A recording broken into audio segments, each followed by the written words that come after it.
It's recording now. Okay. It's a bit cosy. Okay. So I'm interested in finding out what you think economics is as an academic subject for study. It's the study of how, why, where and for whom decisions on production and consumption are made. Okay. Can you imagine that you're trying to explain what economics is to someone who has no idea what it's about? Maybe outline some areas that you think you might consider in economics? Yes, economics is about things like economies of scale, inflation, unemployment, taxes, things like that. Okay. Let's think a bit more broadly. How might it relate to other academic subjects, such as, say, politics? And do you think that the study of economics has anything else to offer to the way that we understand the world? I don't really know much about politics, to be honest. Oh, okay. Not to worry. Let's move on. Can you tell me about something interesting that you've read recently relating to economics in some way? A book or a magazine article, something like that? I read an interesting article in the paper today about Tory plans to raise taxes if they're elected to power. Okay, no, that sounds interesting. Could you perhaps outline the details of that story for me and comment on whether you think their plans will help in tackling the large budget deficit that we currently have in the UK? Well, I'm afraid the article didn't say anything about imports and exports. I asked for a comment on the budget deficit, not the trade deficit. Oh, right. Well, I'm not sure really. I don't really remember many details from the article. I was a bit nervous this morning. I have read Freakonomics though. I put that on my personal statement. Yes, I saw that. Let's talk about that then. Would you be able to tell me about a part of the book that you read and particularly enjoyed, and tell me why you selected that particular part? Yeah, I particularly enjoyed the part about the analysis of pricing strategies between various coffee outlets in Waterloo Station, because they can afford to keep prices very high because commuters can't have not time to shop around, and they have to keep prices really high because the rents in the station are really expensive. That is actually a very interesting example, but sadly I'm afraid to say it's not from Freakonomics. That's actually from Tim Harford's Undercover Economist. But never mind. A good example anyway. Let's move on and change tack.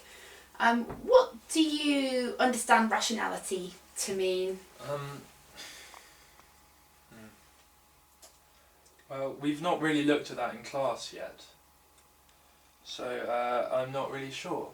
No, I'm sure you haven't looked at it in class. You're quite unlikely to at A level. What I'm looking for is your personal view and understanding of what you think rationality might mean. Okay. Well, I think if someone is rational, then their behaviour is predictable. So are you saying that spontaneous decisions are irrational? Oh, no. Oh. No? Okay. Well, let me put this scenario to you.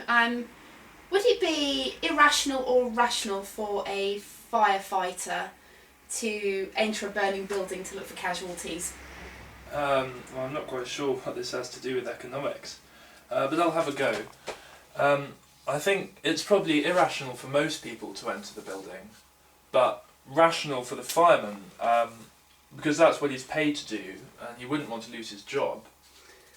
So, are you saying that he prefers his job over his life? That sounds rather irrational to me. I suppose so.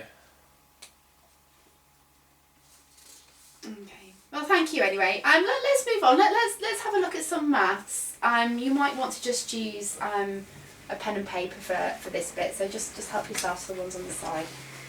Okay. Would you be able to sketch the graph for me of x squared plus y squared equals 1?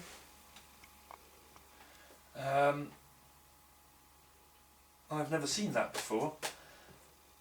I don't really know how to sketch that. Have a little time to think about it.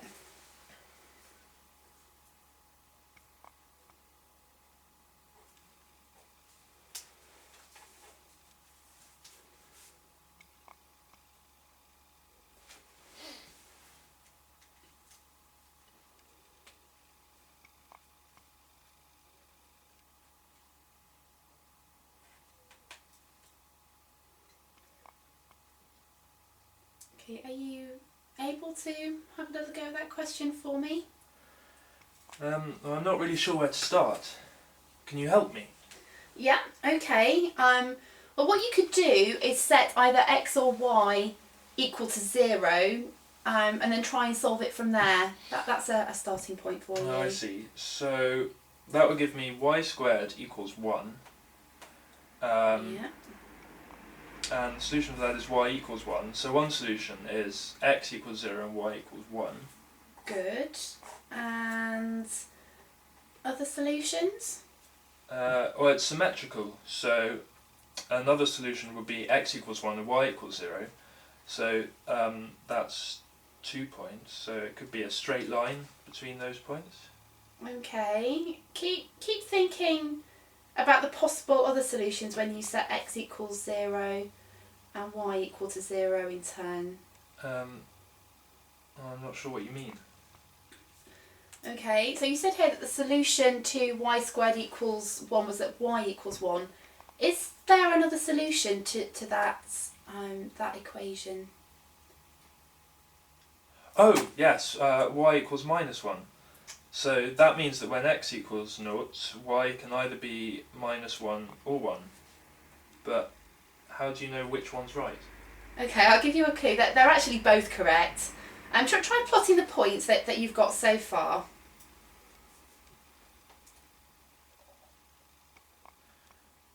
Okay, so that gives me 4 corners of a square. So it's the equation of a square? Put some other numbers into that equation. Does a square really make sense? I'm not sure. I don't know what else it could be. Okay, let me show you. Okay, it's actually a circle with radius 1 that's centred on the origin. It's going through those 4 points, but it's not a square. Okay. So anyway, that's the end of the questions that I had for you. Thank you for your time.